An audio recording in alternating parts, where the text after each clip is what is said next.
Dave Anderson, I'm the Member of Parliament for Bladen, which is a long way from here, the north east of England. And for the last 7 years, I've currently been the chairman of the all-party group of Third World Solidarity. And throughout all those years, a regular issue that people raise with us is the situation in Kashmir. And I do want to be very, very clear from the start. The job of this committee tonight is not to supplant the work of the all-party group on Kashmir, which is a very, very active group in this building, of which I'm a member. The remit of this group is written up there, and it says to promote and support human rights, peace and justice through dialogue and debate. We do that in this group on a regular basis. We meet, if not more than anybody else in this building, at least as much as anybody else. And we have regular debates on a wide range of issues. We do always make the point that what we're about is giving people a platform in the mother of democracy to have their airs viewed, but we do it in a respectful way. I'm not naive enough to believe that we're going to resolve the issue of Kashmir through this group. I'm also not naive enough to believe that there are some very, very strongly held views on all sides about the situation in Kashmir. What I do believe is that if we can help just a little bit, then we should do so. I think particularly though, as a British parliamentarian, I have a responsibility, as has every parliamentarian down the ages, since the creation of India, of Pakistan, and going back even further, the decision by the British Empire many, many years ago to colonise India means we've got a responsibility to deal, whether we want it or not. I think we as parliamentarians should want that responsibility to play our part, which ought to be a key part in trying to help the people in that part of the world to move forward in a way that clearly is a long way different from where they are now. And to some extent, we are where we are because of mistakes that was made by the British during the colonial reign and in putting together the countries that now take their place on the world map in that part of the world. So that's all I'm going to say, ladies and gentlemen, other than the fact that I'll reiterate the point I said before. We might have very, very different views in here. That's what this means about. It's about hearing different views. We're trying to see if we can play our part in taking this forward. This won't be the end of the discussion. Clearly, we have contacts throughout your part of the world, wherever you've come from, and we will be hopefully working with them and working closely with the Kashmiri APPG and the community from all sides to try and play our part in moving this forward. Mushtaq, do you want to make any more comments? No, I think you have said everything. It is, I want to welcome all different political groups of Kashmiri origin, and today's meeting is basically to invite them to speak. So anybody who is not Kashmiri will not be allowed to speak. They can comment, they can ask questions, but today it is only Kashmiris. And the purpose of this is to bring Kashmiris under one umbrella and raise the issue, because whenever we speak to the Western world, whether it is Britain, America, France, any countries, they say it is a bilateral issue. I believe it is a bilateral, trilateral and many lateral, but Kashmiris are the main focus, which are 15 million. So let's speak to Kashmiris, and today we are speaking to Kashmiris. We will bring them again together in future and then carry on campaigning and asking them to raise their profile. Thank you very much, Dave, once again for your work on international issues. Yesterday you put forward a question on Ethiopia. There were 200 people from Ethiopian origin who were demonstrating out there. You have raised many times issue of Palestine. So Kashmir is a focal point in between two nuclear countries, and we cannot ignore it while the NATO forces are going out of Afghanistan next year. So let's raise it as much as we can, and as you have promised to raise it in the Parliament, write to the ministers and Prime Minister. We will carry on campaigning for the rights of Kashmiri to be included in any dialogue which are held, whether American, British, Pakistani or Indian hold it, they should be included. Thank you very much once again. Thank you, Mushtaq. Thank you for agreeing to say nothing. For you that was nothing. Okay, we're now going to invite Dr. Shabir Choudhry to speak, who is the spokesperson for the Kashmiri National Party and the head of the Diplomatic Committee. Over to you. Bismillahirrahmanirrahim. Mr. Chairman, friends and colleagues. Assalamu and very good evening to all of you. I want to thank Mr. Kashmir and Third Solidarity for inviting me that I can share my views. Title of this conference is Kashmir Past, Present, Way Forward. In my opinion, before we discuss what is the way forward, we need to establish what we mean by Kashmir. By Kashmir, I mean the state of Jammu Kashmir, which existed on 15th of August 1947, and which includes areas known as Azad Kashmir, Gilgit-Baltistan, the Valley, Ladakh, and Jammu. It is important to point out that all areas of the state are disputed. We claim that the Kashmir dispute is easy to resolve are wrong. It is very complex dispute with many dimensions, and before we propose any solution to this dispute, we need to comprehend all different dimensions of the Kashmir dispute. Jammu Kashmir is a multi-religious and multi-ethnic state, and there is no danger to Islam or any other religion in the state of Jammu Kashmir. Therefore, Kashmir is not a religious dispute. It is a political dispute which requires a political solution. Two nations theory was only applicable to the British India and did not apply to the princely states, including Jammu and Kashmir. This fact was acknowledged by the founder of Pakistan, Muhammad Ali Jinnah. In a statement issued on 17 June 1947, Muhammad Ali Jinnah said, and I quote, that after the lapse of paramountcy, the Indian states would be constitutionally and legally sovereign states and free to adopt for themselves any course they wished. It is open to states to join Hindustan Constituent Assembly or Pakistan Constituent Assembly or to decide to remain independent, unquote. That clearly means that the state of Jammu Kashmir had three options, namely accession to India, accession to Pakistan, or to remain independent. This fact was also acknowledged by the UNSIP resolution of 13th of August 1948, which stated, and I quote, the government of India and the government of Pakistan reaffirm their wish that the future status of the state of Jammu Kashmir shall be determined in accordance with the will of the people, unquote.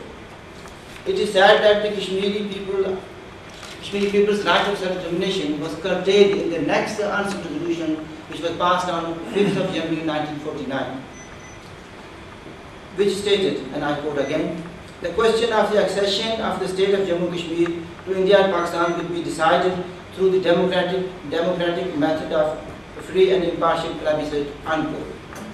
This meant that both India and Pakistan were prepared to grant people of Jammu Kashmir a right to accession, not right of self-determination, as right of self-determination also includes right to independence.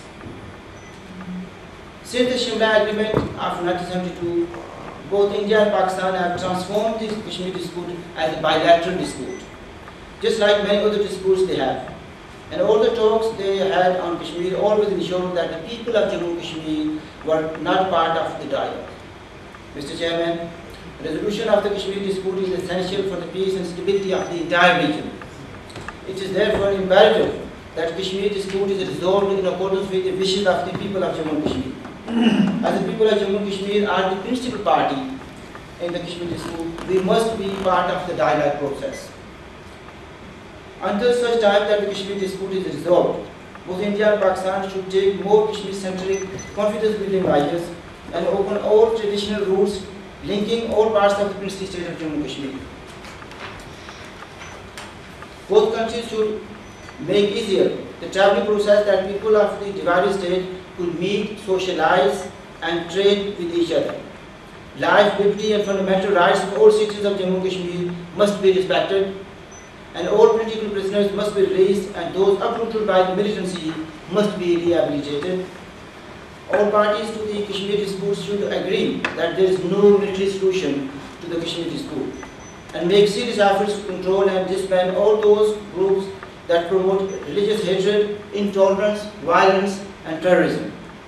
Both India and Pakistan must show flexibility in their approach to solving the Kashmir dispute, and Azad Kashmir and Gilgit-Baltistan should also be part of the future negotiations.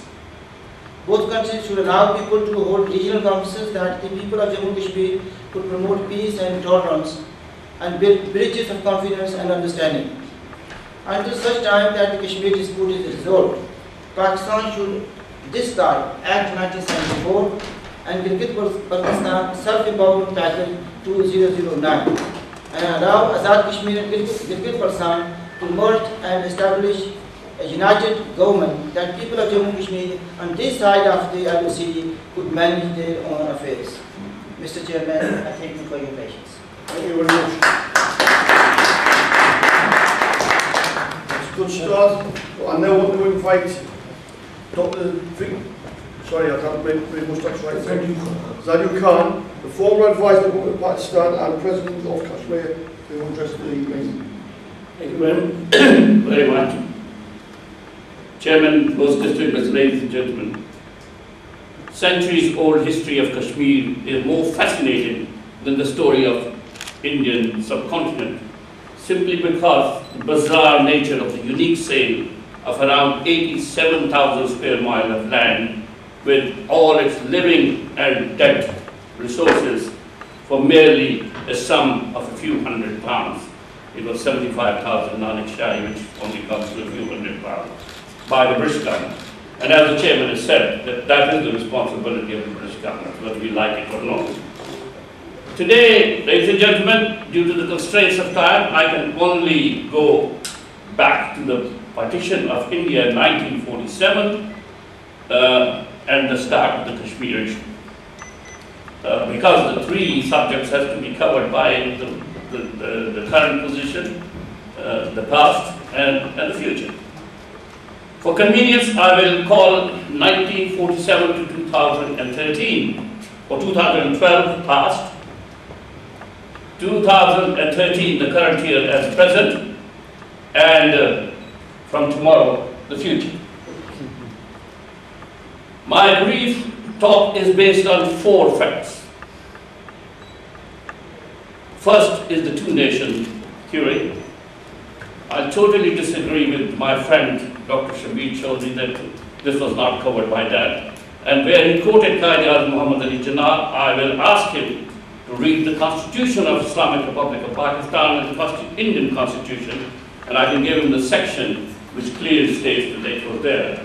Although the meaning are the same, at the end of the day, what he says, I say exactly the same thing. But when Qaeda said and spoke, if you take the full history, you will find out in what context Qaeda actually said that. So the first thing was the two-nation theory, and that is the separation of India and princely states, Kashmir being one of them.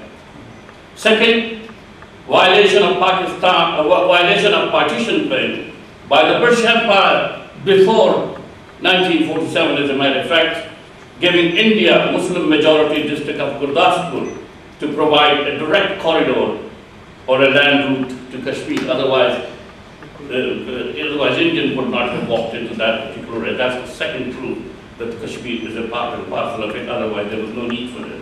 The third is the fraudulent deed of accession, where it is said that the Maharaja actually agreed and signed a declaration where he said that he wants to be a part of India.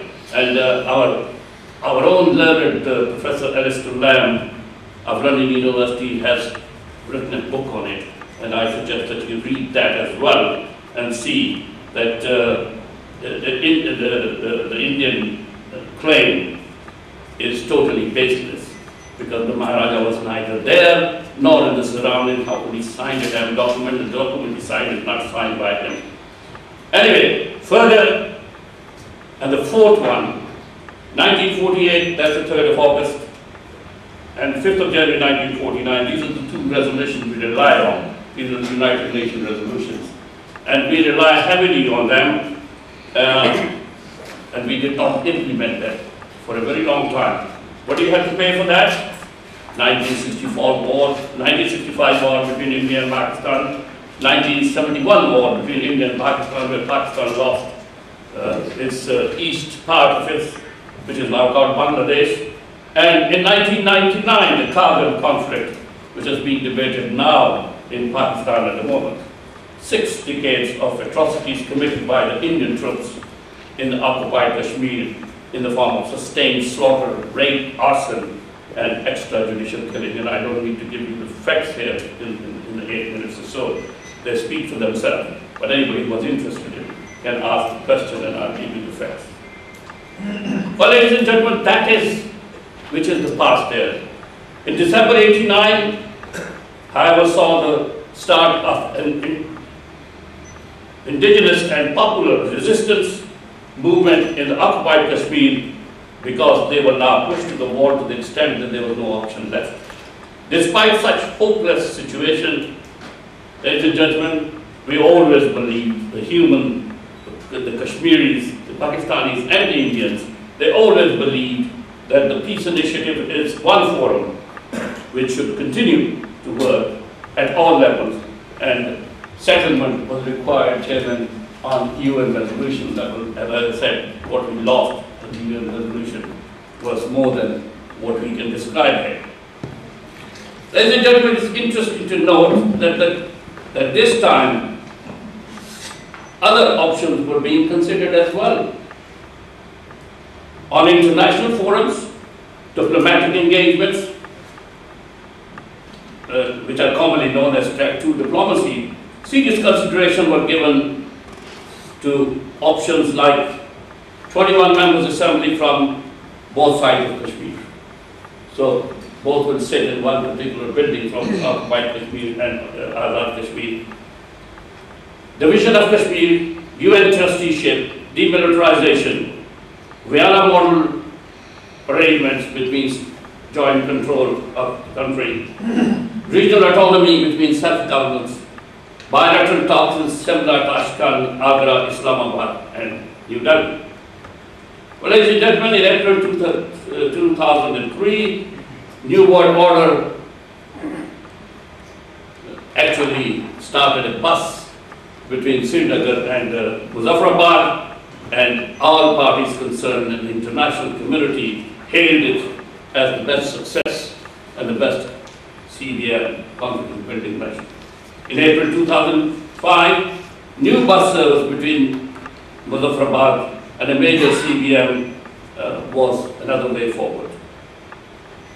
Serious bilateral talks took place between India and Pakistan, and new concepts such as 7 regions, 5 entities, that is which Dr. Shabir Choudhry referred to, were seriously being considered at that particular time.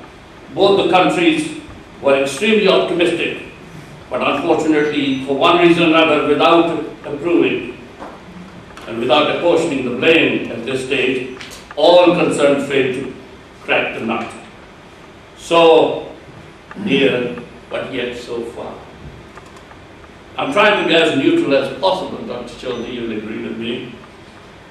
We can sit here for days and agree merits and demerits of the case, blame one or the other for the failure and make strong statements. This is not going to resolve the issue, nor win us friends. What we need to do is review our experience, see it with the rapidly changing universal environment.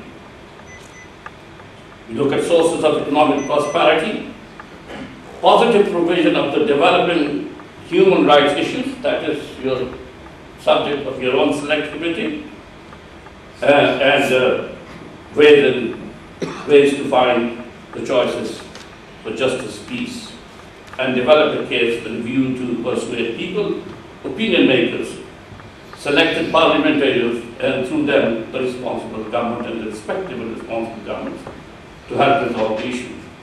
Issue which is neither secessionist nor annexation. It is not a territorial dispute, but a simple question of the availability of fundamental rights of over 13 million people living in 87,000 square miles, which by a European standard or European imagination is 3 times bigger than Belgium and Netherlands put together. It is larger than 94 sovereign states and bigger than 120 independent nations. Well, ladies and gentlemen, people of Jammu and Kashmir needs to be given an opportunity to decide their future in accordance with their wishes and promises made by the international community. Mr. Chairman, I'm not a purveyor of doom and gloom, but please allow me to say that today if there was a real threat of nuclear war resulting in death, destruction and global sufferings, then it is most likely to be an Indo-Pak conflict on Kashmir. Destabilization of the region altogether would certainly affect the entire world. It's not going to remain with India and Pakistan, but it will reach the United States on one side, and probably you will remember the other wars which we had so far.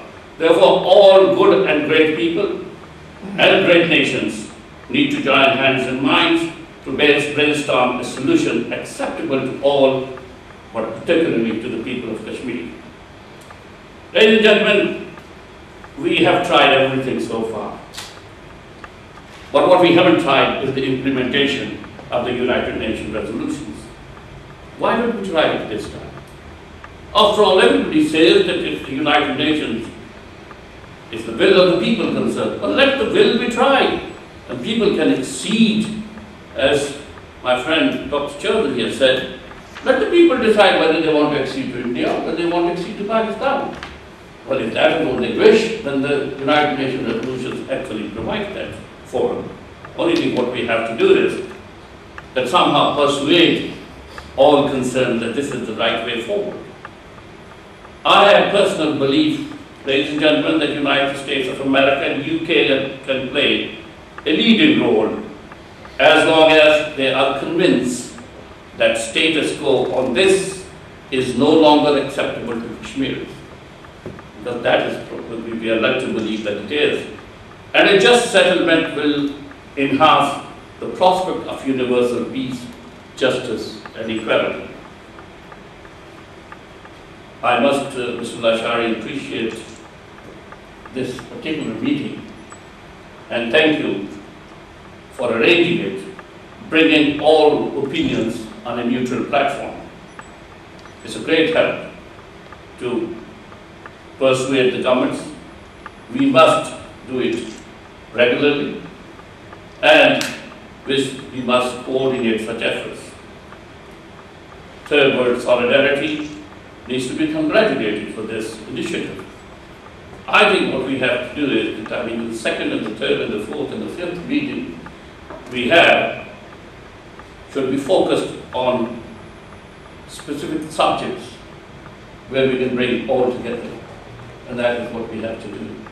I am very optimistic that if we continue to talk, we will probably reach somewhere. Remember, it's not the entire world that you have to persuade, it's just the opinion makers that you have to persuade. The governments are not run by the entire cabinet, although they have collective responsibility.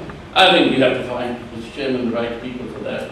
I can identify the right people, although we have got people in the House of Lords, and I wouldn't name him because he might get into trouble, but there he is one. He could be my rapporteur there and then speak for us, as long as he is satisfied that everybody is speaking the same language.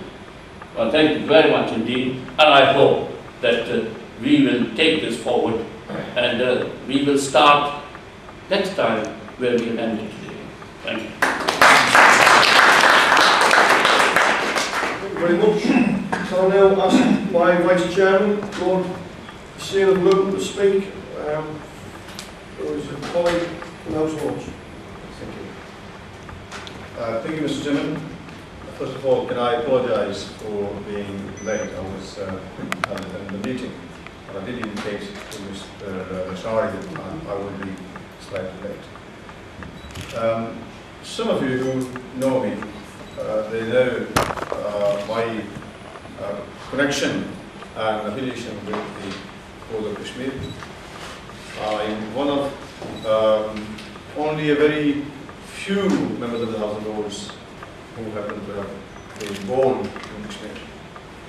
And I still have a great many friends and relatives still living in that part of the world, and I often get opportunities to go as far as I can in Kashmir. And I do intend to visit other parts as well, because I have friends in all parts. Can I just say that most of us in this room are very much aware of the history of Kashmir, and more so, although I missed a great part of Dr. Choudhry's speech, and Dr. Z.U.Khan and Dr. Choudhry are those who are very much, I can say, among those people who are experts on this issue, and they've gone through some parts of the history as well. Therefore, I wouldn't want to really repeat too much. The only one thing that, or two things that from the past that I would want to mention. The United Nations resolutions and the way we got there. Many people forget it wasn't the Kashmiris who went to the United Nations. Neither was Pakistan. It was India who, at the time, thought he was supporting the Kashmiri people, went to the United Nations. That's the part of record of the United Nations. And it was the Indian government who helped these resolutions be drafted in a way that at the end the Kashmiri people get the right to decide. But at the same time, India did promise many things to the popular leadership of the Kashmiris at the time. And no doubt, the most popular leadership in those days who were fighting for the rights of the Kashmiri people from the ruler, Maharaj, was Sheikh Abdullah. And Sheikh Abdullah was taken on board by giving lots of promises, which India actually decided not to live up to only within a few years. And when Sheikh Abdullah asked for those promises to be met, he was put behind the bars. And it's the sad fact that Sheikh Abdullah spent almost 20 years in prison, asking the Indian government to fulfill their promises that they made with him and the Kashmiri people inside Kashmir, inside India and United Nations. And India failed to do that.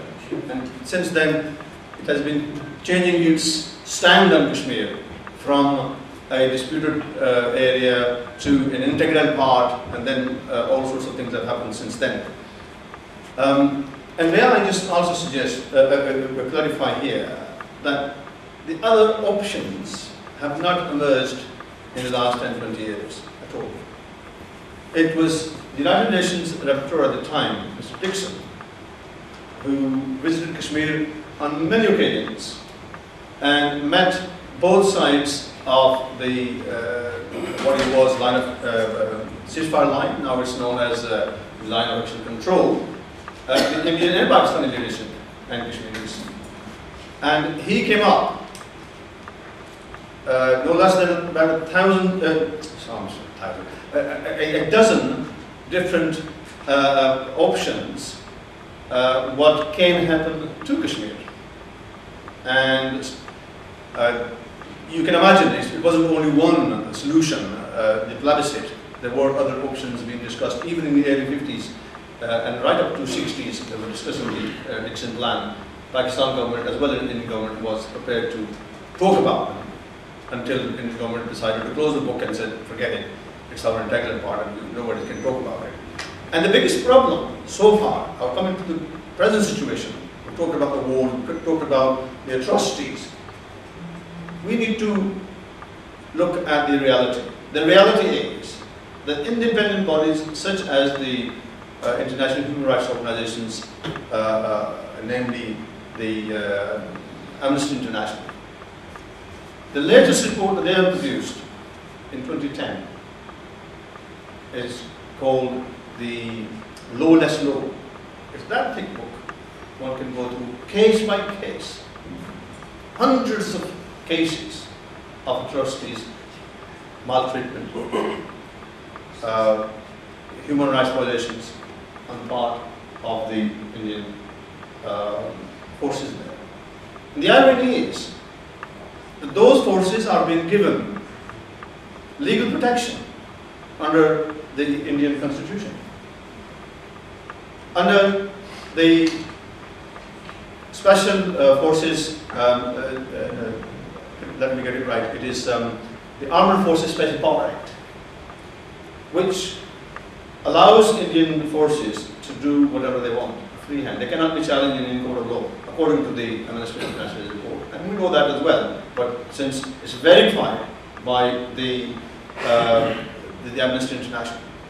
So no prosecution has taken place, even though nearly 100,000 people have lost their lives. And if you look at that report and many other reports of the International Human Rights Organization, it will tell you that the armed forces, they are given free hand and there is no prosecution so far. Until and unless that law stays there, the Indian Army has a free hand. And the world needs to understand that. And what we are seeing is that no solution is coming forward. And the reason for that, among many reasons, and I've been speaking to many senior politicians here in House of Lords, the advantage I have is that those people that I work with on a daily basis, many of them have been in very senior positions in the British government, and who have, some of them have more experience than my age. Therefore, they have a huge amount of experience. And what messages I'm getting, the obstacles in the way, the Indian government, without a shadow of doubt, I'm not saying Pakistan is not to blame for some of its foolish policies or wrongdoings, or the Kashmiri leadership, which I will come to later on. But the biggest problem has been that the Indian government decided not to talk about Kashmir after almost 10 years of their independence. And since then, you can talk to Indians, and this is what I hear from my senior politicians, members of the House of Lords, you can talk to Indian politicians on anything under the sun other than Kashmir. The minute you start talking about Kashmir, they will turn their back on you and don't want to talk about Kashmir. And therefore, in the present climate, when India is an emerging economic power, nobody wants to upset India. And therefore, nobody wants to talk about Kashmir because India gets offended. And the other thing is, of course, Kashmiri leadership. I'm sad to say that Kashmiris have not been able to produce a unified leadership. And not only that, it's good to have difference of opinion, it's good to have democracy, and more than one party. I'm not in favor of one political party as such, by the way. But however, in Kashmir, what we have, anybody who can get 4 people around the table will form his own organization. And they will loudly say, we represent the Kashmiri people. Now, that is a problem on all sides of Kashmir, all sides of the land of control. If you look at the Indian held Kashmir, there is all-party Hurriyat Conference, there is National Conference, there is so many other political parties, and within the Hurriyat Conference, there are so many factions, and there are many who don't even belong to the Hurriyat Conference or any of the bigger political parties. There are splinter groups, and the nation is divided and subdivided in dozens, if not hundreds, of groups. And that does not help their cause at all. And what I think needs to be done, where we are now, India and Pakistan having their strong positions on this issue, there needs to be mediation between the two countries. People in Kashmir, however emotional they might be about it, they need to recognize a couple of things. One, that the world only sees it as an issue between India and Pakistan. If Kashmiri leadership was united and they could persuade the world they are also a party, only then the world will see it that way. At the moment, it is between India and Pakistan. And any other option that people may have, even from the long list of Nixon plan, suggestions, they don't count. What does count at the minute is whoever you speak to, they will tell you, well, that it's between India and Pakistan, we would like India and Pakistan to resolve it. But we know that they will not be able to come to a conclusion or satisfactory conclusion unless they are being encouraged or untwisted, whichever way you put it, pressurized to come together and negotiate a solution which is acceptable to Kashmiri people as well. And for that, I can't see governments actually doing that on the, openly. It has to be perhaps a backward diplomacy, which needs to get the Pakistani politicians and the Indian politicians around the table. They may not be necessarily, in the first instance, representatives of the government. It could be people who are backbenchers in their parliaments. It could be the civil society, bring them together. And you know what? I can see that organizations such as the Third World Solidarity, I'm not saying the organization, such as Third World Solidarity, could play a role in bringing people together from Indian, Pakistani and Kashmiri population, their representatives, and talk about the possible solutions. And Dr. Z.U.Khan is absolutely right when he said that if there is a chance of getting a nuclear war, the good chance is that we may well actually start from Kashmir. And that is what the world needs to understand. And I think I have hope, but I'm not too optimistic. Let's hope that there is a way. Remember, in the Ireland case, there was some backward diplomacy. Even in the Palestinian case, backward diplomacy works, which brought people together. And this is what will work for Kashmir as well. With that, Mr. Chairman, thank you very much for your I'd like to comment very, very good, because in particular the last bit which I've said for a long time, we worry about Iran and places like that. It's not Iran we should be worrying about. It's a situation we face this problem. I'm going to have to lay down, ladies and gentlemen, I'm going to ask to the chair, but I'm going to commit that whatever we can do to help, we certainly will, go through both those parts and through whatever means we can do to support people going forward. Thank you very much. Thank you very much. See you soon. Can I just start by saying I saw a cartoon last week, then I saw another cartoon today on a daily newspaper from Pakistan. Last week the cartoon I saw was a lalten. Do you know what is lalten? I know Terry don't know, but I'll tell you it is a lamp which is lights on oil. Mitti ka tel we use it, there is a kerosene oil. And there was a gentleman standing next to it, and he was saying it, and I'll say it in English, although it was written in Urdu: past of the developed world, future of Pakistan. So I will add it, past of developed world and future of third world. So that is where these countries are going, because they are spending major chunk of their budget on defense. I know in Pakistan and in India. And the second cartoon which I read today was based on a poet. He comes to read a poetry and he says, and I'll first say it in Urdu and then I will translate it for my friends later on. He says, पीने को पानी नहीं, जलाने को बिजली जलाने को, मगर रखा है एटम बम चलाने. There is no electricity, there is no clean water to drink, but there is atom bomb to throw on each other. So I think that was where Lard Saab concluded, Duck Saab and Dave Anderson said. So let's start by a small piece of history, and that is, I remember, and I was a very young man, when in 1962, from November 62 to May 63, and these two gentlemen and third will endorse me, when Zulfikar Bhutto, a foreign minister of Pakistan, and Soren Singh, the foreign minister of India, was having open dialogue on Kashmir.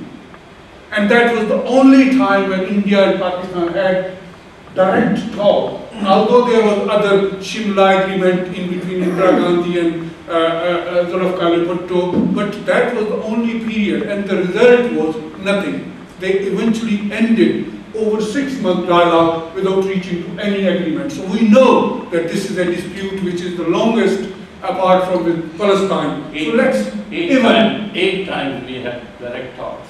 8 times, but that was the first one, was it? That was the first one. So let's see that we have not reached any conclusion, because as Lord Shabir said, Lord Hussain of Luton has said, that India says it is an integral part of India, Pakistan says we cannot survive without Kashmir. So they both have a very stand time for past 65 years. And I know there are a few other Kashmiris who will speak, and I'm very thankful to Lord Qurbam Sen, and I'll tell you where he was and where he is going to be. He is going to have a word with Deputy Prime Minister, because he has met or he is going to meet. So when Lord Hussain speaks, he is speaking not as a Lord Hussain, but he also has ears of the rulers of at least United Kingdom. So when he speaks with some authority and credibility. So let me invite the next speaker, who is also a Kashmiri region. And today we have made sure that we only invite Kashmiri. Other can comment at the end, because we will open it up. Only Kashmiri will speak today. Can I invite Councillor Aslam Chaudry, the former Mayor of Brent and present Councillor and of Kashmiri region, and I know he speaks from the heart. Can I invite him? Well, thank you, Shahid. Thanks very much. I appreciate that. I am from Kashmir, yes, and I'm proud to be from that part of the world. Like Lord Hussain from Luton, he's also Kashmiri. I, in fact, live about 1.5 miles from the border, so I'm only too well aware of some of the things that goes on a daily basis, firing the shots from the other side, just literally yards from my house. So when they talk about 100,000 people being killed in the last 10-15 years, I say it's a lot more than that, 100,000. But anyway, that's another story. The point that I want to make is that I think a lot that has been said, and I think a very good account has been painted by 3 very noble and senior politicians here, and people who have a history and knowledge about Kashmir situation. But, you know, we talk about these things, that we say that this is the situation. India doesn't want to talk to us. India doesn't want to talk to anyone, because it happens to be a very important country. It is an emerging economy. It's in everybody's interest not to upset India. But where do we go from here? And I don't want to go into history, but I want to go, where do we go from here? There are people who have lost lives. There are people who don't see their relatives going the other side of it. I know there is a token gesture of bus services going from Zafrabad to the other side, but that's just a cosmetic exercise, nothing more than just sort of seeing people for about a week or two, and then they come back and don't achieve anything, frankly.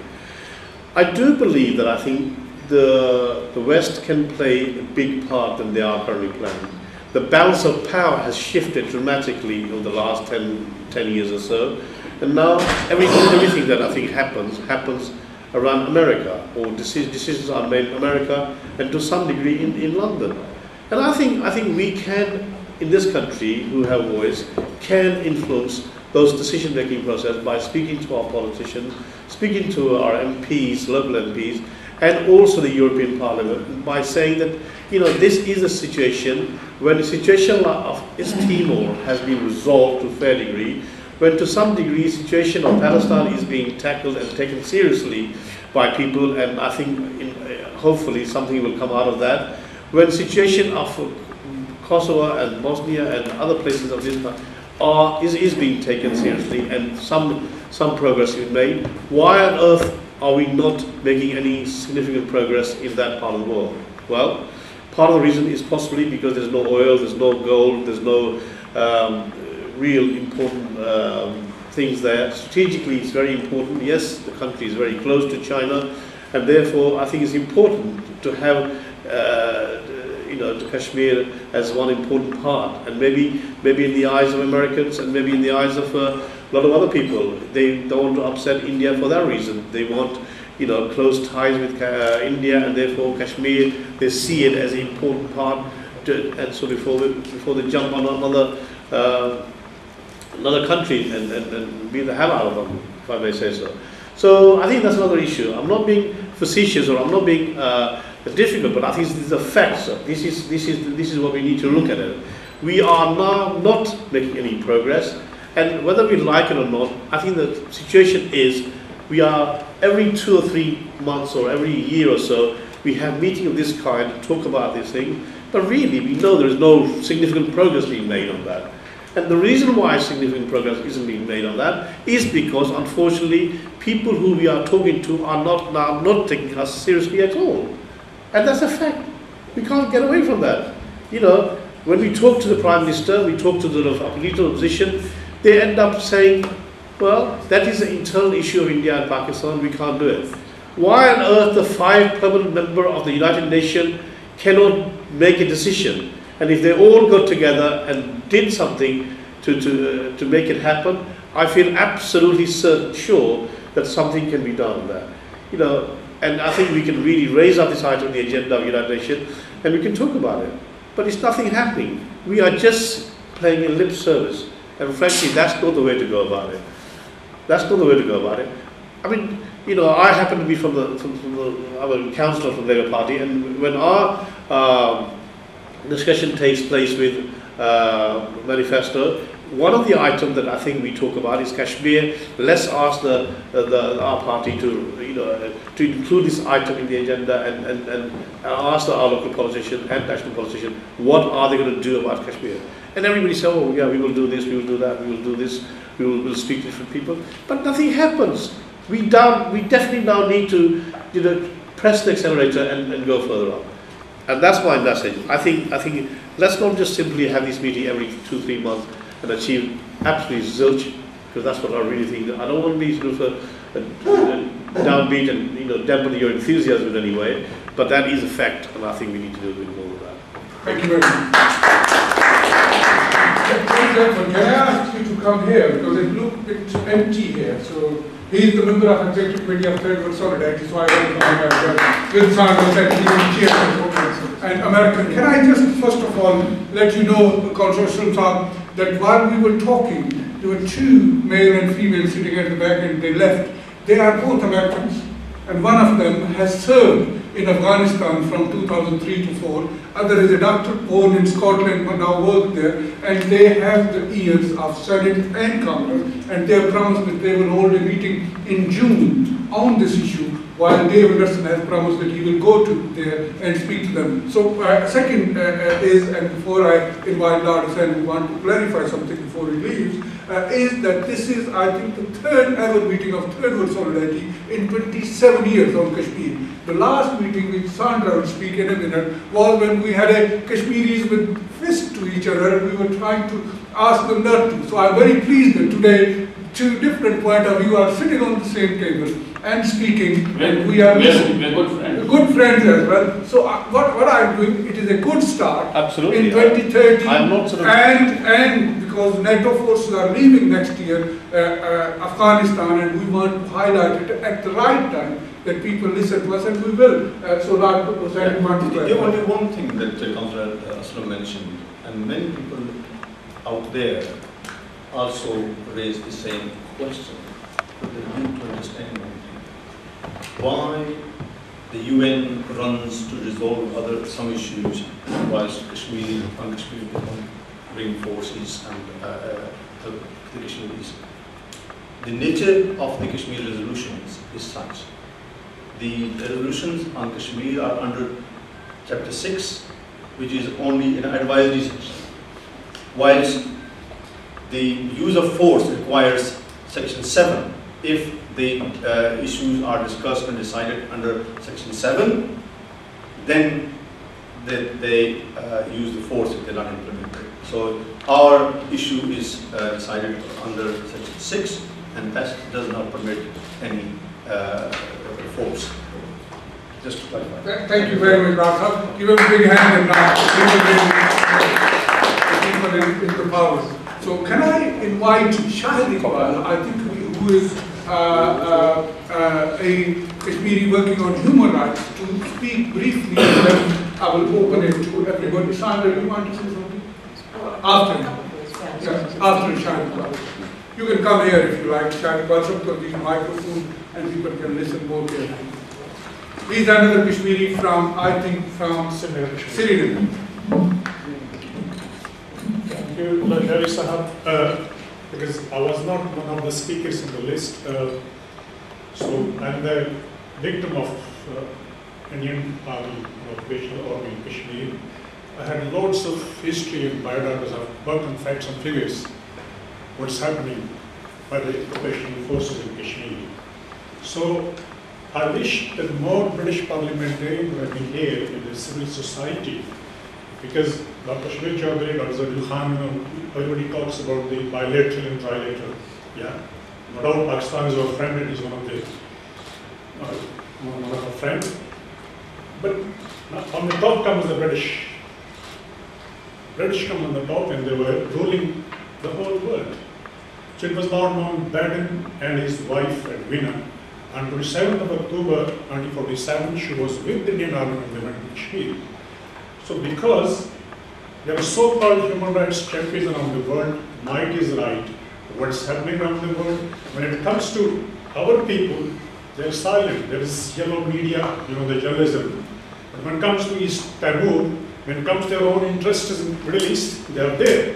But Kashmir and Palestine is at the top in the United Nations, the top. Roger Godson, I just saw him.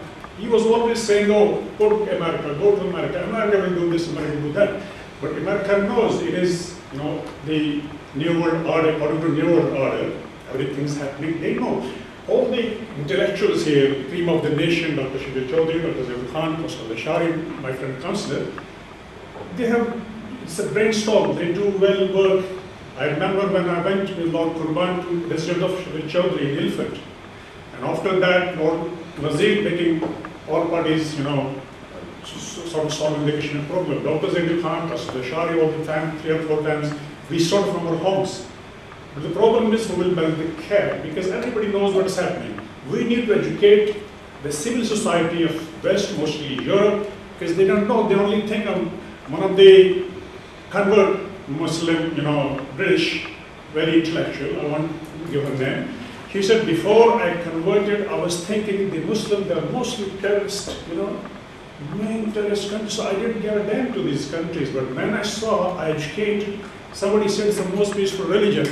And Kashmir, as Dr. Choudhry said, that it's not something based on religion, it is the topmost basic fundamental human rights, which is enshrined they promised by the Indians as well, Nehru, Pakistan, the world powers, which is in the United Nations.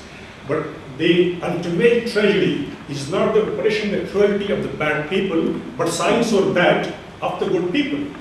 Why civilized and educated people are silent when innocent people are killed like gajar and muli, carrots in Burma? Why?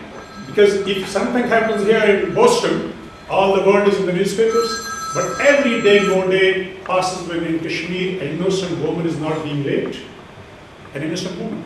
See, now we talk about human rights. There are 3,000 unmarked graves in Kashmir, unmarked. So there are thousands of missing people. What they do is, one of the majors who kidnapped a friend of mine, Jalil Indrabi, he just collected the data.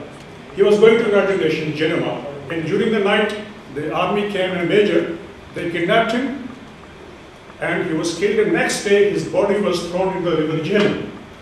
In a conference, I just read his wife's poem, The River of No Return. She was sitting at the same time her husband was floating his dead body in the river Jhelum. She said, this is the river of no return, I can't return my husband. And still that major is Roman in America. So there are so many habeas corpus cases in the Kashmir High Court. So many. Nothing happens because the Kashmir government is a puppet of Indian government. Everything is run by Delhi. See now, Afzal Guru was very much innocent. I am proud to be one of the activists in Kashmir. I used to help our wounded Mujahideen freedom fighters as a human rights activist.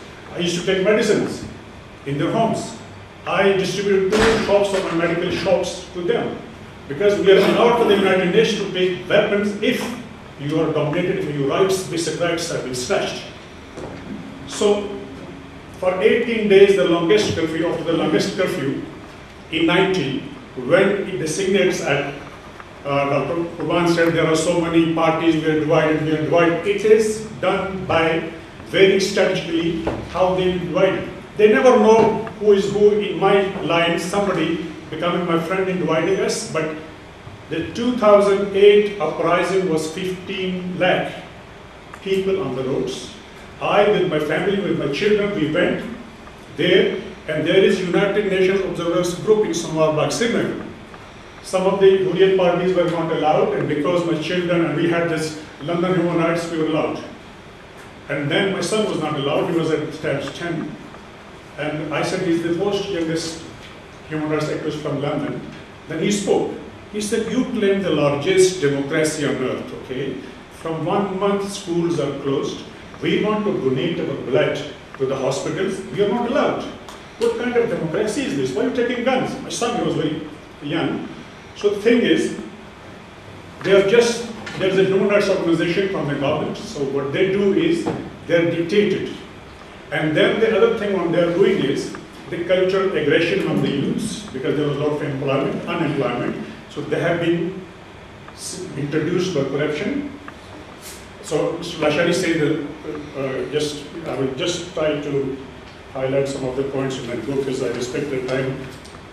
One day Dr. Shabir Choudhry told me that you work here, I work here. So I understand now that you are somewhere we are trying to do. But the problem is we have been divided not by us, by some powers from other countries.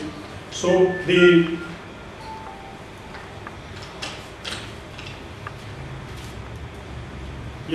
blackest laws, they have been using the blackest laws.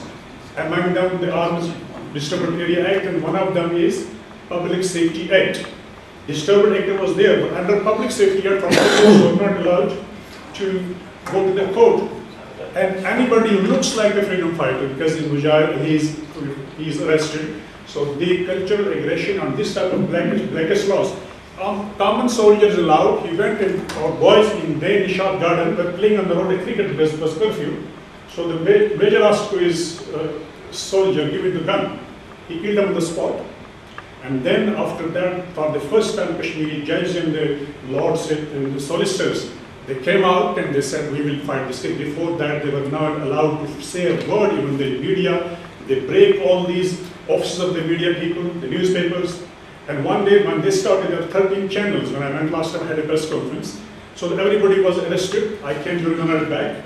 So everybody was arrested. Why you highlighted this? You are not supposed to do that. You are not supposed to do this. So this is a lively jail, a prison on earth. So I appeal to all people, the intellectuals, the inhabitants of this country and Europe, please contribute your time, even with the pen. And unite we stand, and divide we fall. Thank you very much.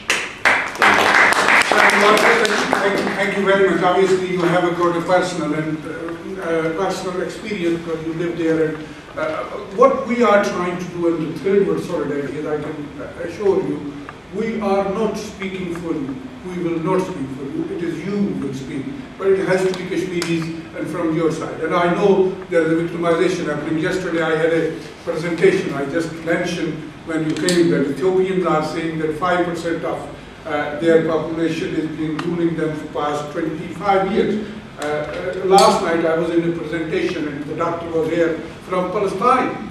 He said how the Israelis are grabbing. So the human rights issues and the disputes in the world are highlighted every day by international organizations. Amnesty International was mentioned, Human Rights Watch was mentioned there. And what we want to do is, what is the next? Because it is happening for the past 65 years, 3 wars, £1 billion spent on these wars, and thousands, over 100,000 means, I don't know what is the exact figure, have been people killed in the last 23-4 years. And rapes, injured people, and hundreds of reports have come out of it. So can I invite Saundra Secretary first and then Councillor Afzal Akram, and then I will open it to you all if anybody want to contribute, and that at the end I will ask our both Kashmiri leaders to conclude the meeting. So Saundra Secretary, Chairwoman, and she is founder member of Third World Solidarity and now Chairwoman of Central Executive, Saundra. She was chairing, I think, or spoken in the last meeting we had many years back in Kashmir, on Kashmir. Thank you very much. I'll just make a couple of very swift comments. And one is that violence, repression, and terrorism are too much part of everyday life in Kashmir, much like Palestine. And these are issues that we address on a continual basis in Third World Solidarity. We hope one day not to, because we hope there might be some resolution and some follow-up from the United Nations resolutions, which we all know about. Sadly ignored, it seems, to a large extent in the global arena.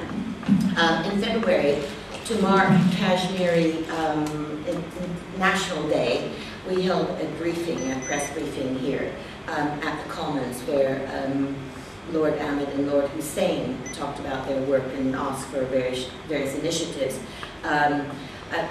They spoke hopefully about what might happen in the future, but also offered some concrete suggestions, many of which, one of which was to call for a roundtable discussion, and they were asking the Foreign Office, and after all, we all know the British connection with Kashmir, and that does, to me, personally seem appropriate.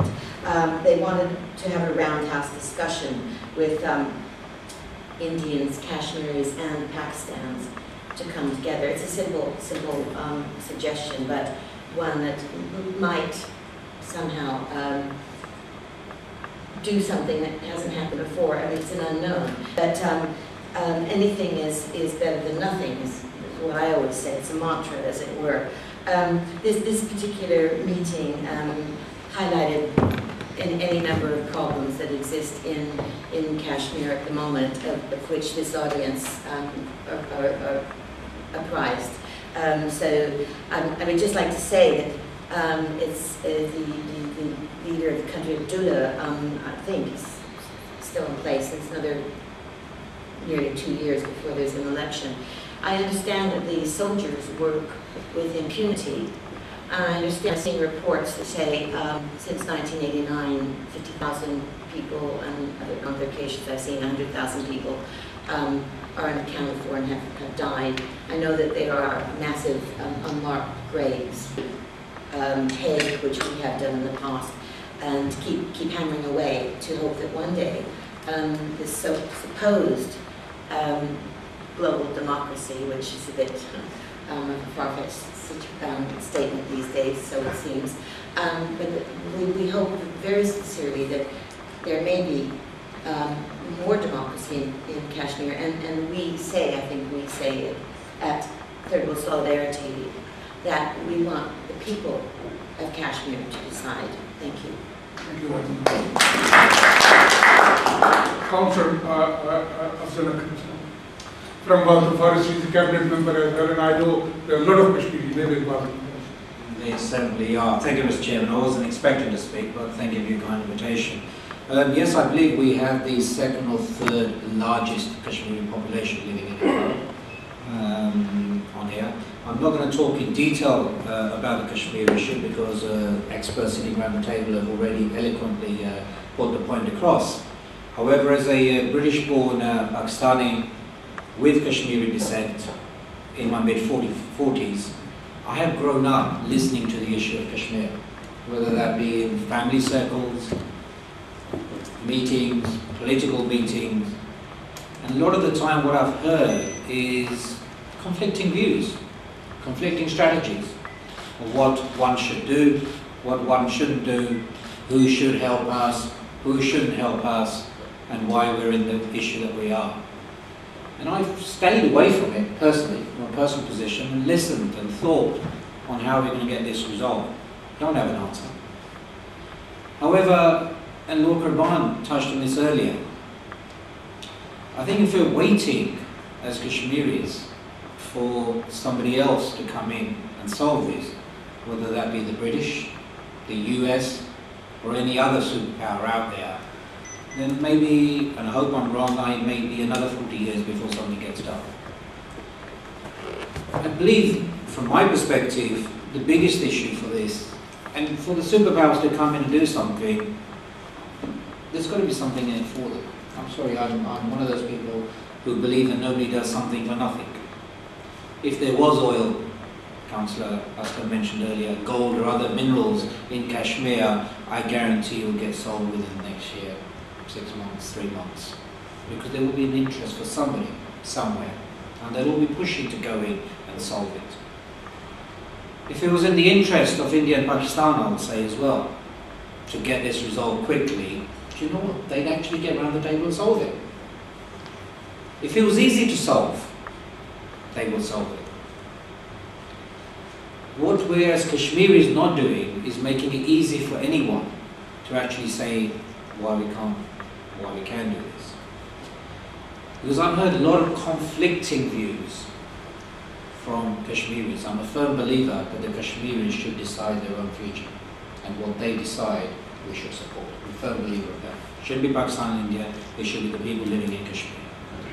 And my view is until they get together in a single, unified voice, whether that be an organization, whether that be an umbrella of organizations, or whatever.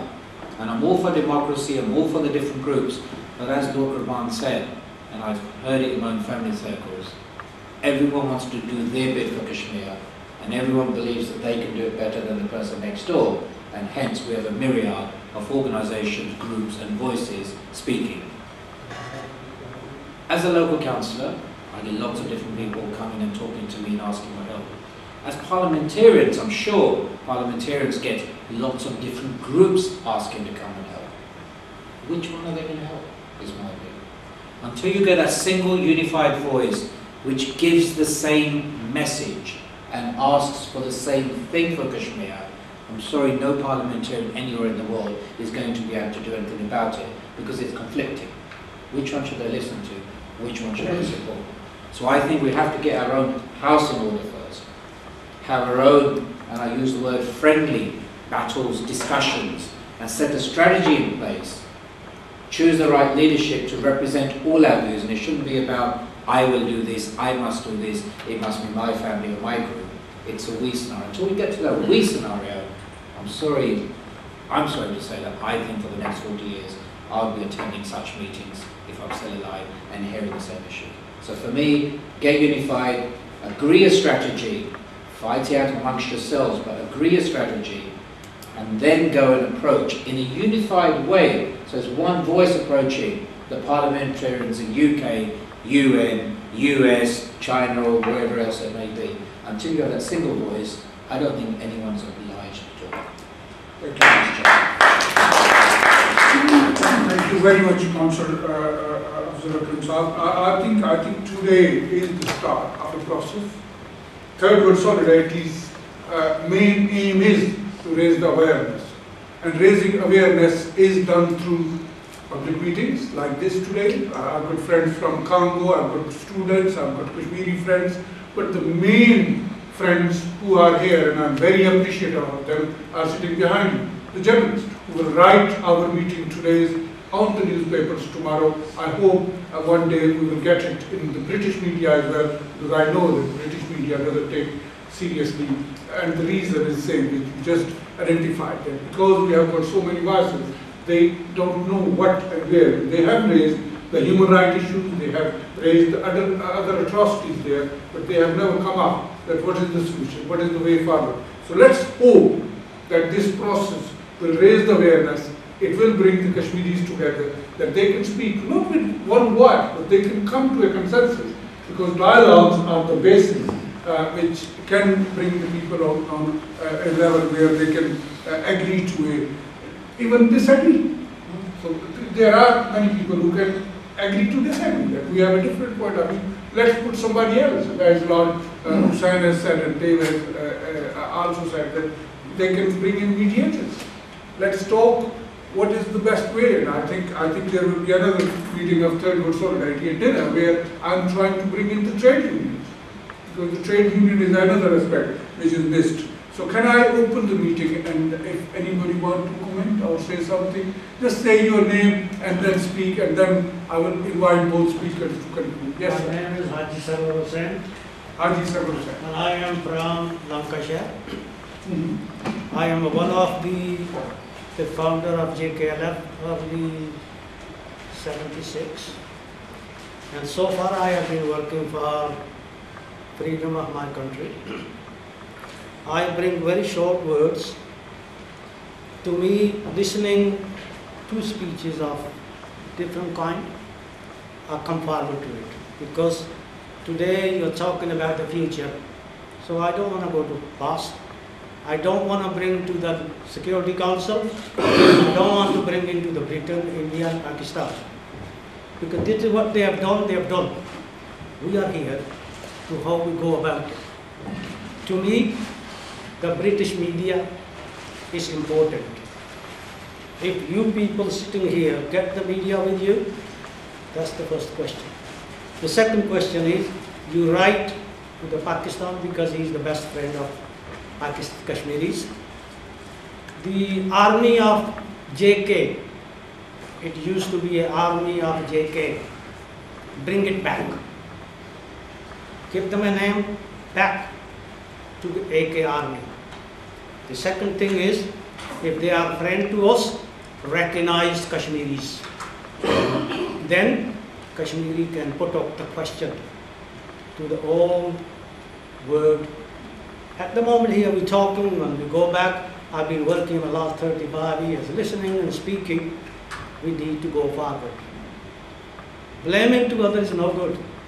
So two issues to me, ask Pakistanis if they are our friends, because when we have our own army, like just here, and what is happening in the Middle East, the people, local people, ask help from the international, and they got the freedoms.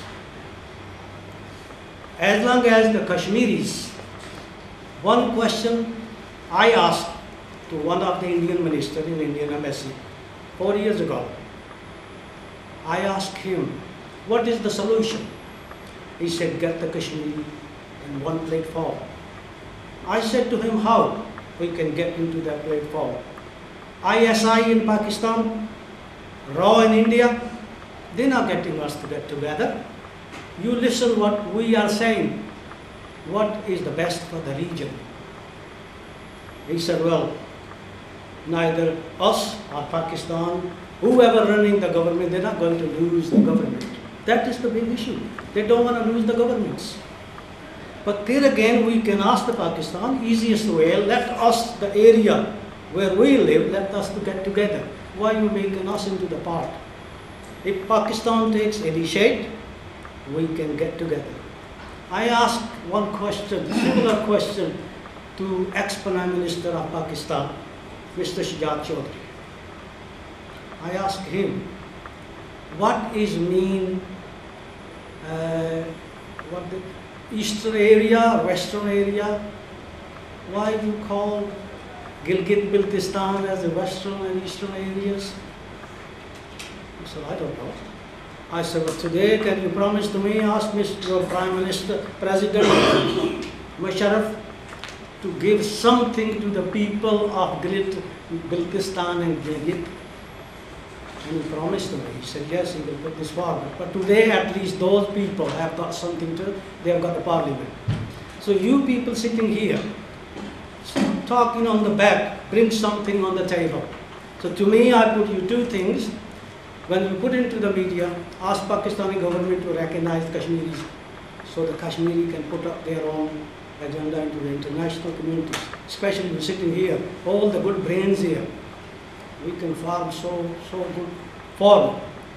So I thank you very much. I think. Thank you, Haji Sahab. Thank you very much. Any other comment? Yes. Just I want to make a couple of very quick points. One thing is that Kashmir is controlled, I think, not by only Kashmir, I think, is not controlled by only two countries. It's controlled by three countries: by India, by Buxton, and by China. Because China owns a large part of Kashmir, which is called Azerbaijan. Second one, I want to make that if we go to history, between 1349 and 1820, for I think it's 470 years, Kashmir was ruled by Muslims, so basically it was a Muslim state. Then it went to Sikh rule between 1820 to 1846, because that was the time when Muslim rulers, they lost their control over the Kashmir. Then it was sold by British Raj to Sikh. So again, as Dr. Z.U.Khan mentioned, was it a legitimate deed made by British Raj at that time? If we move forward again, so if we go beyond than that to solve the Kashmir, I think after World War I, world was reshaped to suit world powers. I think after World War II, this is the phase 2, and the world was reshaped and actually still in the process, because not only Kashmir, they were planning intervention to reshape Pakistan as well. So Pakistan, who is a major supporter of Kashmir, there are questions about its existence as well. So I think that Kashmir issue, this is my personal opinion, and I could be wrong, that it will not be solved because it's not in the world power's interest.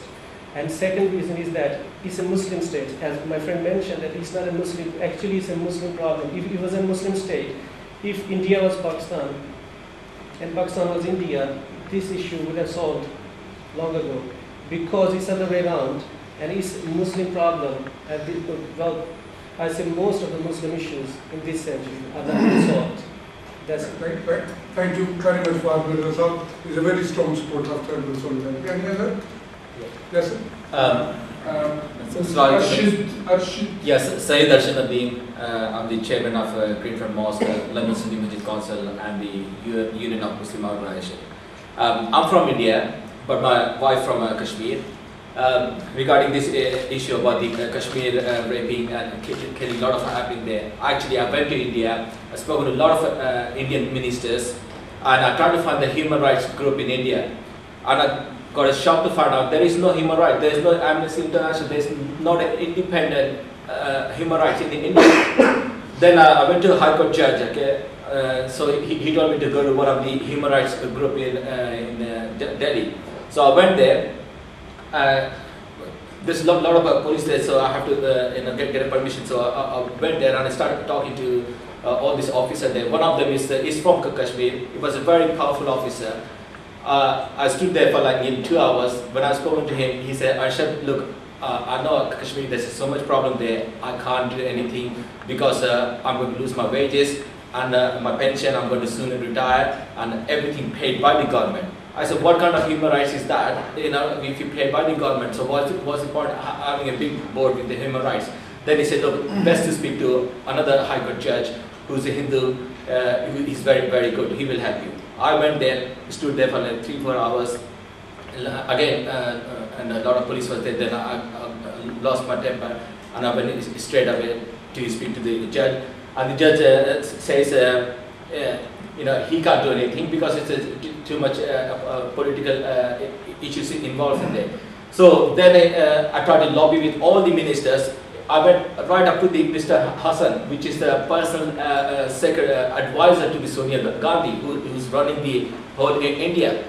And when I tried to lobby, but the problem is, okay, they tried to dig the information from him. He owes so many thousands of crores to the tax. So he said he can't do anything. Then the Ghulam Nabi Azad, who's a minister, and he was a foreign minister, and he said he can't do anything. So everybody tried to save their own position rather than taking this matter to the Congress. And then I went to David Cameron. One of his secretary was saying, because India, he went there and he got so many billions of contract, he can't do anything. Then I went to Boris Johnson. Boris Johnson went to Hyderabad, and I said, look, you're going to Hyderabad, can you raise the issue? He says he's getting a contract from Hyderabad, from all the IT, everything issues. He can't do anything. So who can do anything? And all the Arab countries, I spoke to, don't want to mention the Islamic State, one of the top guys, and they said they can't do anything because they have to look after themselves, their position. So who's there's nobody there to help us. There's so many other points, okay, but it's all useless unless we have to take action. The only action they told me is the guy used to be standing in the parliament. one of the English guys, I think he stood there protesting for last 10-15 years. I think he died. He died. So maybe we should, as a Muslim, maybe we should go protest here day and night, also the parliament, or 10 Downing Street, until the matter is resolved. And when you do that, then it comes to media. You know, I went to all the medias, everything. Nobody there to help. Nobody interested in this subject. So I think this is the only way. Get the group of Muslims just sit there day and night until the matter is resolved. That's my suggestion to you. Thank you very much. That is your point of view, but I think the Muslims have many brave people who are ready to give their lives, but they don't want to give up their time from the family and sit there. I remember the gentleman, he was a good friend of mine, and he died with cancer, as you know, and he left the family and sit here for 10 years. Yes, sir. Say your name and then... Aslam Khan, Lodhi is the name. Aslam Khan. I'm from South London in Lambeth. I know you. We have heard a lot of things that have happened there. The most passionate speech was by that gentleman, I'm afraid I don't know his name. Shahid Iqbal. Mr. Shahid Iqbal. He has explained verbatim of things that have been happening in Kashmir. It is sad to note that we have not been hearing all these things happening, atrocities taking place in Kashmir within our papers. If something happens in America, as it was pointed by somebody, the whole world has seen it, has read it. There are thousands of papers that have been published about that thing. But what about those atrocities that have been committed right there at the top of the world, at the what they call is the roof of the world really, and nobody, it has gone unnoticed so far. Is it not true that, it is very true that there is no oil, yes, maybe there are minerals that we don't know about really, but is it not true that it did serve the purpose of the administrations in force who were then powerful at the time of the independence? This issue was sidelined completely, sorry. It was sidelined by the big powers really, and they took no interest in it really. If it had been, there had been any sort of oil, today we hear about Burma. Everybody is running for Burma, yes. All the atrocities that are being committed there against the Rohingyas are being go unrecorded. There's nothing there, there's hardly anything you see in the local papers about that thing. And similar things have been happening in Kashmir for the last 60 odd years now. And we see very little photographs, very few things, and hardly any news in the papers or others. Or the international community has not been taking any notice of that thing. It is time, as has been pointed out, for the Kashmiris to unite, to get together under one banner, and that is what will solve the problem. Thank you very much. Yeah. Councillor Afzal from the London Borough Brent with Councillor Aslam Chaudry. I'm just a little bit confused hearing all the different angles, and there is some ambiguity in these discussions. I think one needs to be clear and to have some direction in what we aim to do. I think there's an issue in terms of what you as a group can do further. You've already explained where you intend to take this further, i.e. to provide much more media coverage of the issues of Kashmir. I think there's three things I want to touch on. Obviously, Kashmir as a territory, there are territorial concerns, you know, in terms of the boundaries and issues related to who does Kashmir belong to, the Kashmiri people, to Pakistan or to India. This has been going on for a very, very long time, and this is an issue that has to be discussed and debated by politicians. It can't be done by anyone else. It is an issue that has to be dealt with by governments, international governments, and also the United Nations has a role to play in this and must continue to do so. In terms of the injustice and killings, murders, you know, all these atrocities we hear of in Kashmir, I think that's a role for the media. You know, you need to get the media, international press more involved in not only carrying out reports in Kashmir, but also hearing stories from Kashmiris outside of Kashmir, as well as looking at social media groups, you know, social media websites, Facebook, etc. So that information needs to come out much more clearer to the general public, because I think the issues of Kashmir are very hidden. people don't really know what Kashmir is. If you talk to people on the street about Kashmir, they don't realise the problems are there. They think Kashmir is a place of tranquility and beauty. It's scary to know there are problems occurring in Kashmir, and I think linking that with the atrocities is the evidence. You need the evidence, you need the media to produce the evidence. I could hear so many different stories of Kashmir, but where's the evidence? Have you got pictures? Can you give me real hardcore evidence that there are problems in Kashmir where people are dying, that there are graves which are not marked? So these issues need to come up. And from your perspective as a group, you are just one group, you're not the only group. And it was quite right that the previous chair mentioned, that this is not something that we can solve through this meeting. But what I would like you to do as a group is work with other groups, grow as a vocal point for this issue of Kashmir, and strengthen these concerns and issues so that more people take an interest, and not just the people in this room. Thank you very much. Thank you very much. You made a very important comments, and very important. What I'm trying to do from today onward, and I'm going to now ask the speakers to conclude, and I hope they conclude in 3-4 minutes each, not more than that we can have a little chat as well. I think I have put here Kashmiri, number one. Some people say 13 million, I say 15 million. Then India, Pakistan, because they are the countries who have been controlling, at least, although they are diffused, as Prof said, that there is some part in China occupation as well, but nobody mentions. Then USA, UK, Russia, China, and France, who are the permanent member of Security Council. So I think what we will do is, from here, we will move forward, raise the awareness, speak with other people, and I tell you, honestly, I invited many more groups as well, but they are asking, who the hell are you? I'll be honest. Who the hell are you to, because they are the numberdar, monopolizers, and actually they are, funded, and media knows it, who are they and where are they funded, and I've not invited knowingly anybody who vote for different governments.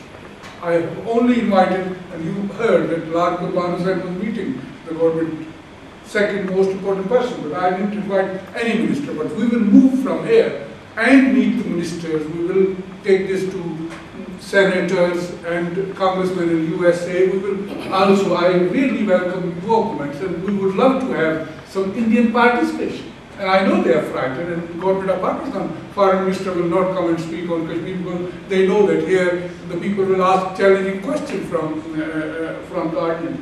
So let me say that this is the start, and we will continue working with you all, and I hope you take this leaflet. It has got an email address. If you are interested on these meetings to come again, please send us email. I'm not going to give anything else. There is an email on it, so write to us. We will. Next meeting we are hoping in June, so not far away, and we will invite observers from other government bodies, not only Kashmiris but others. We might ask Kashmiri 1 or 2 speakers, and we will identify it. And please help me, the media especially, the people who can represent Kashmiri. So we will work with you all. And this is a small gathering, but it is a very representative gathering. So we will ask you to go out. And can I also say, and I will give you one example. A few months back, I went to a lunch in Lancaster House with Amir of Kuwait. He was visiting here. And then I was invited to have a cup of tea with Kashmiri ministers, including the speaker. So I left them in Lancaster House, where there was a Prince Andrew, David Cameron, named the ministers and ambassadors and everybody, welcoming the Amir of Kuwait. And when I came here in the House of Parliament, one MP was sitting chairing it, and there were 20 ministers from Kashmir speaking. So I said, where are the people of UK government? And I asked them that you don't have oil, Kuwait has oil, but you have the manpower in Western world. Bring them together. Go on the streets. The Palestinian has done it. Today, Palestine is highlighted in the British media all over, but not Kashmir. Although Kashmir is more dangerous than Palestine, because Palestine has now given so much in the struggle, and now they have become virtually prisoner in their homes. I know yesterday there was a presentation by a Palestinian doctor, how these walls are built. At least in Kashmir there are no walls built at the moment. Who knows, in future they might. So I will invite, first it will be opposite, Dr. Z.U.Khan and Dr. Shabir Choudhry. I just wanted to make a comment. Women are very important. You should, yes. Okay, so my comment as an observer, I have nothing to do with Kashmir except for the fact that my husband is Kashmiri. So I've visited Kashmir recently, but the Pakistan side of Kashmir. And that's besides the point. What I'm hearing over here is a lot of Islam and Muslim atrocities against the Muslims. What I also hear from others is atrocities against non-Muslims as well. On the other side, those are comments. My suggestion, it's just a comment really, not a suggestion, is how about we put Islam and Muslims on one side? Because going into the 21st, we are in the 21st century, moving forward into the 21st century, we need to look at maybe something that is for the outside world. Nothing, it's not personal to them. Why should they worry about the Muslims? They're not Muslims, it's a minority that is struggling for something. I would say make it more political, make it more something that the world can relate to. Like, this is our land, it is being taken away or split up, we want to do something about it, rather than keep it Islamized and with all the Islamophobia at the moment. I think that is something which is personal to us, it is great to us as Muslims. We relate to that more than anything else, but that is still something personal. Your political, your land, your Kashmir should be kept something that the whole world can relate to. It should be talked about as Kashmir, not as the Muslim side and the non-Muslim side. It should be Pakistan, India and Kashmir. And I've heard a lot of Islam and Muslim. I think that should be kept to yourselves as personal. That is something that is yours. Talk about so the world can relate to it. That's all I have to say.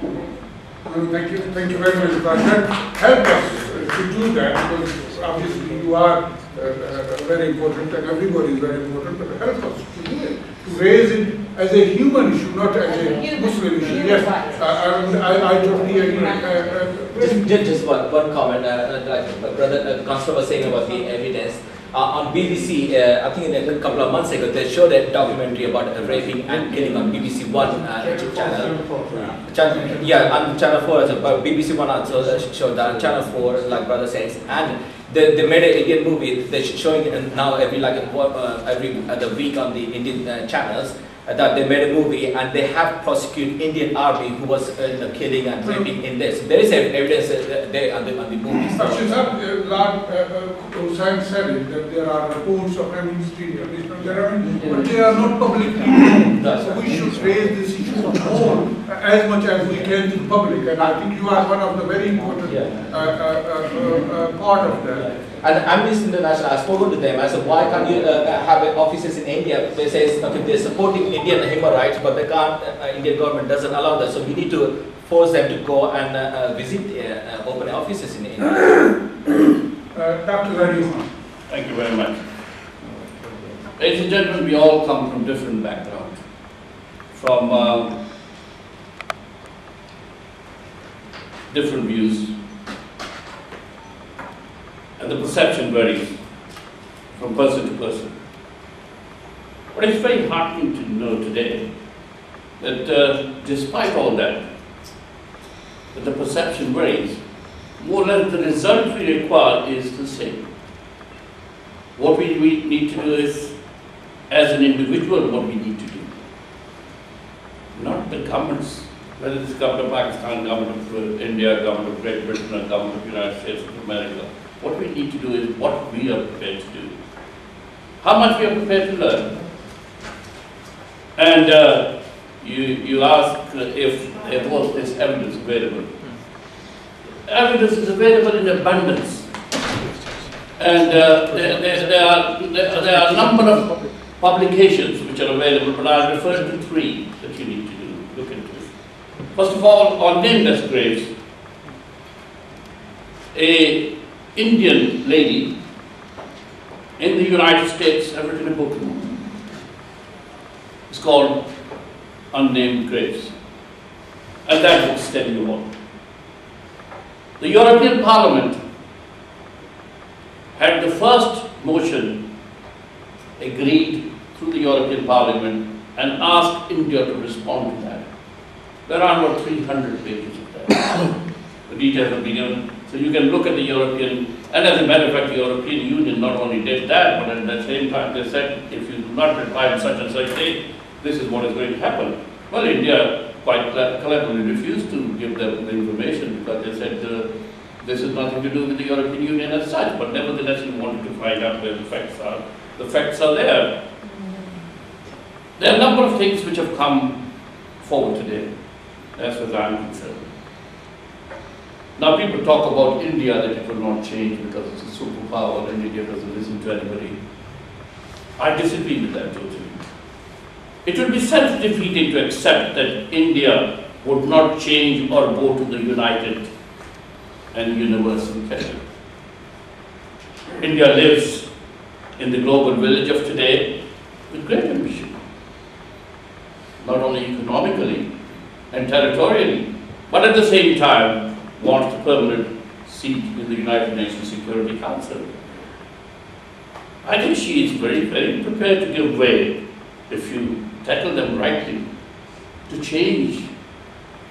And 3 examples which you would have seen quite recently means in the last 10 years or so, is that they have given way to China on the territorial disputes that you were talking about.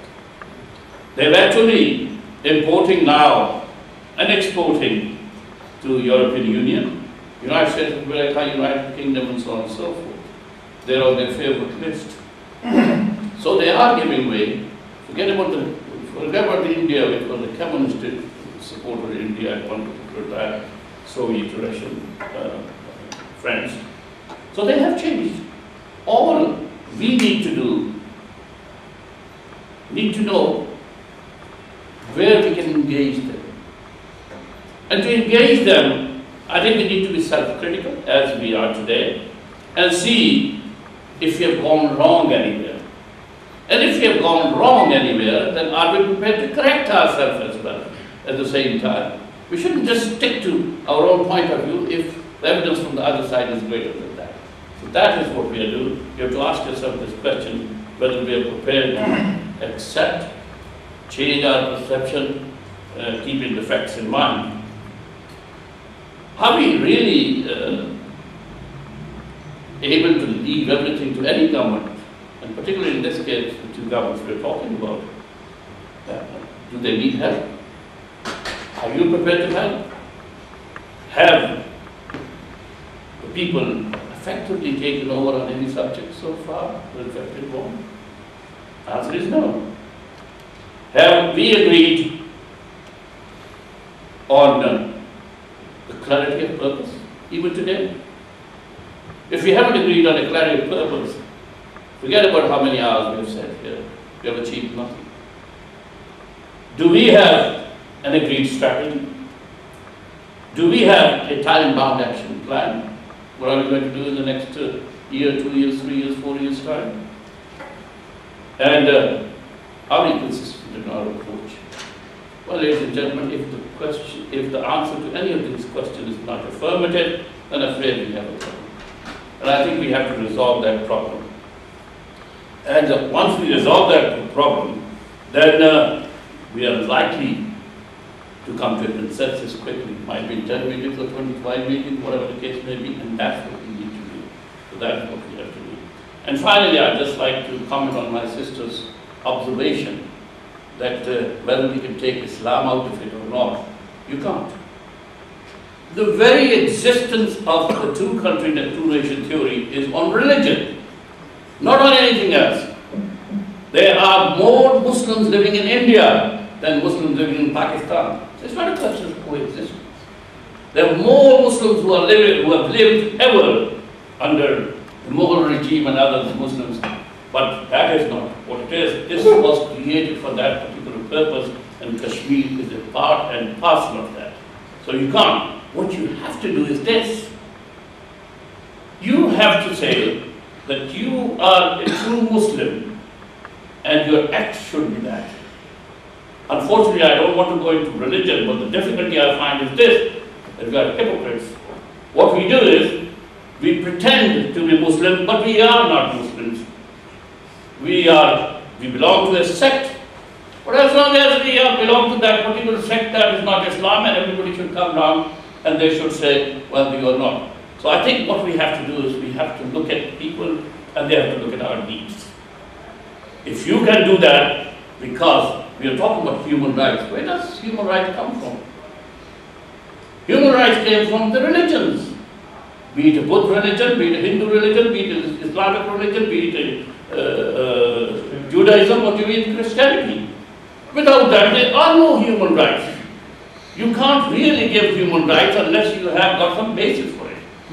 So I think my suggestion should be that we should be a bit careful when we talk about Islam and we think that, all matters will be resolved, we should forget about it because there is Islamophobia in the United Kingdom and Europe. I think what we have to do is tell them that this is the most peaceful religion. We are not terrorists, and our Prophet has not taught us that. Those who believe in terrorism are basically non-Muslims. They do not belong to Islam, because Islam forbids that altogether. Absolutely. It's a strict rule there, and I think we should learn that rather than anything else. And I very much hope that I'm optimistic, and I think today what we have seen is more or less, including Dr. Choudhry, we more or less agree on everything, as a matter of fact. There is a little bit of perception because he comes from a different political background and I come from a different political background. And his approach is different. But at the end of the day, his approach will be exactly the same what I want him to do. That this part of the world belongs to Kashmiris and Kashmirians will help determine that. But you and I, or those who are not, although the chairman said that it will be only Kashmiris who will be speaking, but as a matter of fact, it would have been very difficult for him if you have pretended to be Kashmiri and spoken, because he has got no right to look at your state subject certificate. We are giving a certificate, for example. That might be another inhumane thing, that you can buy, I can buy property anywhere in the world, but you can't buy if you are not a Kashmiri property in Azad Kashmir. That's why you have to marry him. As a matter of fact, to have property in that part of the world. So these are the rules and regulations which are governed by that. But the state subject, Mr. Chairman, is a very difficult thing to get. And I very much hope that this will be not a Kashmiri or a non-Kashmiri divide, but this will be just ordinary people coming from any faith, from any nationality, just united on one. Thank you very much. Thank you very much, Z.U.Khan sir. I think you said everything we needed. Can I ask Dr. Shabir Choudhry, and I hope he's not as long as you were. Mr. Chair, first of all, I was told that every speaker will be given 5 to 7 minutes, and I finished my speech within 7 minutes. Others went down 15, 20 minutes. I could have said, I've written 45 books in popular science. I could have spoken on, I could have gone on and on and on. That's one thing. I just wanted to clarify certain points before fill out. I would still say, two-nation theory did not apply to states including Jammu and Kashmir. And let me prove it by action of Muhammad Jinnah. State of Junagadh had a non-Muslim majority. Right? And if a two-nation theory, laws of two-nation theory were applicable to supernational states, then that state automatically would have joined India because that two-thirds non-Muslim majority. Why did Muhammad Jinnah accept accession of that Pakistan? That itself shows that he believed and he knew that two-nation theory was not applicable. I can give you more examples, but that's one example. Secondly, I would still say Jammu Kashmir dispute, Kashmir dispute is not an Islamic dispute or Muslim dispute. It's a problem of this state which future has to be disturbed. If two-nation theory was so good, why did East Pakistan become Bangladesh? Don't let me go into the history of that. Fight is against justice, injustice, and oppression. Wherever there is injustice and oppression, whether you're Muslim or Sunni or Shia, whatever, people will fight. Why people are fighting in Balochistan? That's all Muslims. But because of the injustice and oppression there. So two-nation theory does not apply, and two-nation theory does not resolve any issues. Let me again come to the issues. People say that, oh, we haven't heard this. Just because I haven't heard anything, this issue doesn't mean that it doesn't exist. Because, I mean, I would say there are tons and tons of evidence against human rights violations in Kashmir. Just because I haven't read it doesn't mean that it doesn't exist there. In fact, there's too much evidence there. I think the problem is, why we are still there is because we Kashmiris are undecided. Despite thousands of deaths and rapes and kidnapping and whatever else. Because we don't know what we want. Some want to join Pakistan, some want to join India. Others want to become independent. Others want to have Islamic State there. Others want to have a democracy there. Because we are undecided. And again, just because we are not controlled or governed or occupied by one country, we are occupied by 3 countries. That is the root cause. But everybody, see, if by doing some India bashing, it helps the cause, I can do that as well. But I know it doesn't help. We have to look forward. We have to move forward. I know human rights violation takes place on this side as well, but nobody dares to mention that. When we talk about human rights violations, I say, okay, some say 70,000 have died, some say 80,000, 100,000. No one has got the data. My friend over there says, there are no human rights violations. Sorry, there are no human rights organizations there. Let me tell him that. It was the Indian Human Rights Organization who first highlighted the issue. And they produced data, they produced reports. So please acknowledge something. Okay, if India has done something wrong, condemn it. If they have killed somebody, condemn it. If somebody has been raped, condemn it. But the issue is that we have presented this as a Muslim issue. It is not a Muslim issue. Let me define it briefly. Valley of Kashmir is Muslim dominated. Jammu is not. Jammu is the Hindu dominated. Ladakh is a Buddhist. Ladakh has 2 districts. One is Muslim and the other is a Buddhist. How are you going to apply that? Then again, within Gilgit, Gilgit has, although there are Shia, there are Sunnis, there are Ismailis, so on and so forth. So which Sharia are you going to apply? You are going to divide people on local levels. You are going to create more problems for the people. Okay? India, Pakistan are, again, if you don't like me, you can say that.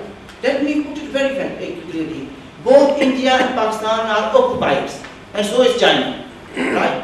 We, people of Jammu and Kashmir, have to decide what is good for us. I don't want a New Delhi, bureaucrat from New Delhi and bureaucrat of Islamabad to sit down and say to me and my other family and my other countrymen, say this is good for you. We want to be part of the process. Okay, we say India and Pakistan have a role. They have got genuine interests. We will cater for their interests. But ultimately, decision has to be taken by the people of Jammu and Kashmir. India and Pakistan can facilitate that. Many people have mentioned early on non-implementation of the UN resolutions. Incidentally, I've got a copy of the UN resolution of 13 April 1948. Nobody wants to mention that it was Pakistan which refused to withdraw the forces. And I read this part 2, section 1. As the presence of troops of Pakistan in the territory of state of Jammu and Kashmir constitutes a material change in the situation since it was represented by the government of Pakistan before the Security Council, the government of Pakistan agrees to withdraw its troops from the state. Have they withdrawn? No. No, we have to accept some realities. And then it says, in section 2, the government of Pakistan will use its best endeavor to secure the withdrawal from the state of Jammu and Kashmir. Tribesmen and Pakistani nationals not normally resident therein who have entered the state for the purpose of fighting. Once that, say if Pakistan had withdrawn, then India had to withdraw bulk of the forces, majority. Majority could be 55%, 60%, 70%. So people over here is, India is not doing this, India is not doing this. Why not say that Pakistan is also not doing this? If you want to, when we say only India is doing it, believe me, the international community, I have been working since 1973. When we only pick up a stake and become like a proxy of Pakistan, people will say that we are promoting or advancing the policy or agenda of Pakistan.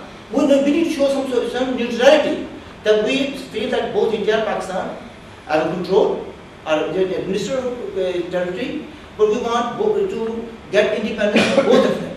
Okay, I can only say what I want. Let the people of Jammu and Kashmir decide whether they want to join India, Pakistan, or remain independent. And I think that should be the way forward. Yes. Thank you very much. I think my aim was to finish by 8 o'clock, and I think I've done it 3 minutes to 8. I've succeeded, and I'm thankful to Dr. Shabir Sahab that he kept himself to the time which I asked, and I think first time Dr. Z.U.Khan was also on time, but obviously other people came in and I wanted to. But can I say that I think we have a very clear-cut strategy, but we don't want to impose it. We want it to grow from the dialogue.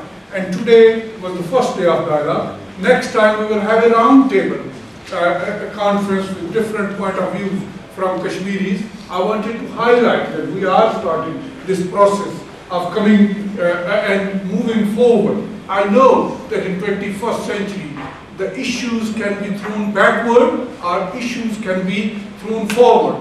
We want to throw the issue of Kashmir and people of Kashmir region forward. So let's work together. And can I conclude by a very happy note, and if it is true, I was told by a very senior resource that Maulana Muhammad Yaqub Chishti, a very veteran leader, Mubin Chaudhry Sahab and a veteran leader, has been given Satterlee Pakistan today. Is it true? And if it is true, can this meeting send him the best wishes? Yes. He is a veteran leader. Yes. So can we do that? Yes. Thank you very much. So our best wishes, if it is true. Because I have been given by a very important source that he has been given. And I have invited actually, and I have spoken to Kashmiri leaders, I have not mentioned any name, and they were in United Kingdom, but I didn't invite them, because if I had invited one leader of one party and another leader, they would have hijacked this meeting. So this was a meeting of ordinary people from ordinary background, maybe better than those leaders and more qualified. So thank you very much for coming, and I hope to see you soon. And thank you very much. Can I just, on behalf of the people, can I thank you and the third person graduate for making this great happen, and we hope that it will continue. Yes. Thank you. Short legs of rope. 3 so